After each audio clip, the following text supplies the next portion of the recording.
It was on the fourth floor of a hotel room when everything unraveled.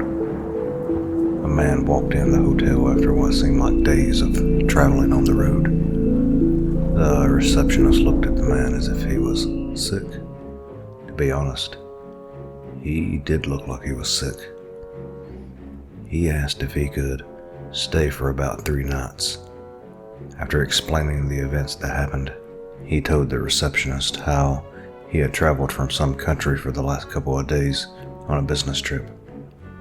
It was the last hotel he would ever stay at. The receptionist at the front desk listened intently to the man's story with awkward delight. When he was finished, he asked the woman for his key and the amount it would cost him to stay there. She said it would cost him a mere $30 to stay 3 nights, and eagerly gave the man the key. She said that there was only one left in the hotel, and that it was on the 4th floor, only 3 doors from the stairs to the left, 6 from the right. Before he departed for his room, the lady leaned over the desk and whispered something in his ear. I couldn't make out any of the words, but after she was done, I heard him. He had a voice that could soothe someone. He seemed nice too, kind and polite, thanking the woman twice before he proceeded to his room. Later that night, I heard the most blood-curdling scream coming from 2 floors up. It sounded like that same man again. He ran down the stairs yelling for the receptionist, but to no avail. She had retired to sleep as well, and with no one there, I couldn't help but awaken out of bed and follow the man. I watched him run, nearly tumbling over himself, scrambling for the front door like a madman. I followed him outside into the cold and over to where he stood, horrifyingly frightened over the events that had happened. I asked him in some sort of frantic tone what had happened. He explained everything to me. He told me that when he went to go to the bathroom that same day, a misty image of a creature from a nightmare came inching toward him in the mirror. He quickly dismissed it as just my imagination.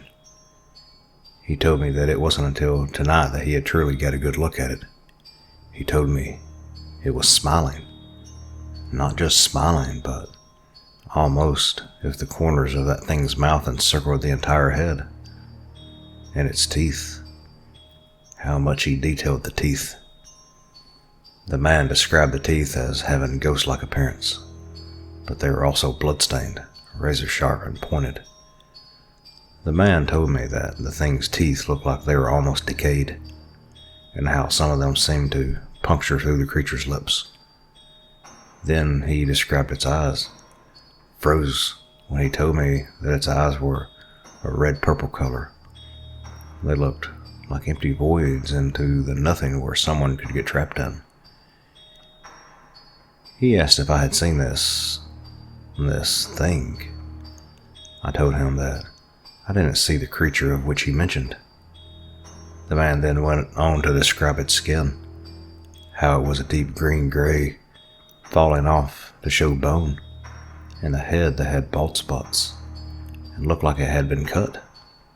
The hair he described, it looked like it was cut from a razor, but cut so close to some places, it seemed to rip itself from the head.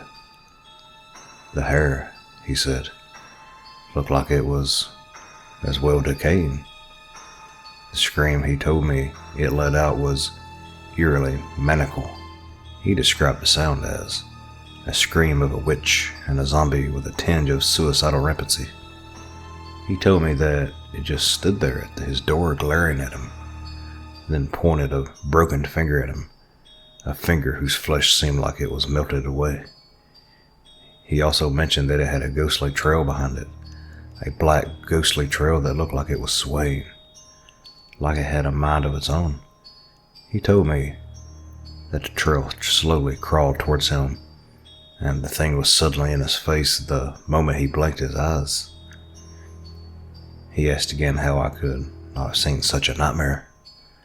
I again told him I had not, that no one had ever seen anything like that, After a couple hours of trying to convince the man that he was just hallucinating, he wearily walked with me to his room.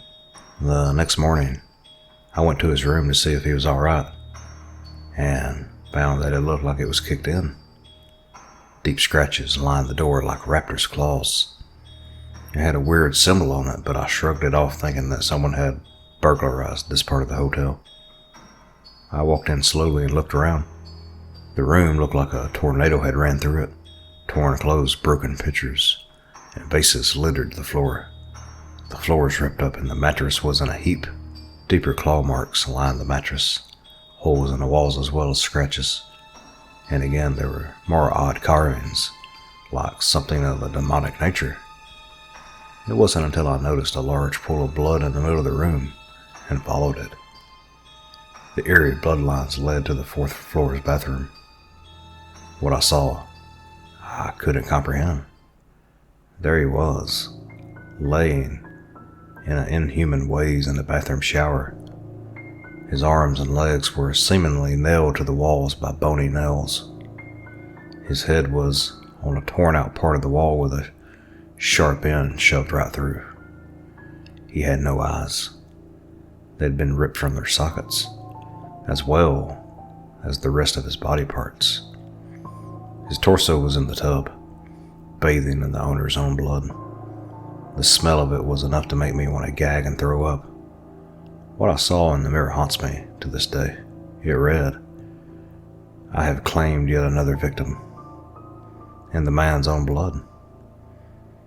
I never went back to that hotel ever again, and to this day, I will never enter the fourth floor of any hotel for fear of this creature lurking in my shadow, waiting for me to make the same mistake that poor man had.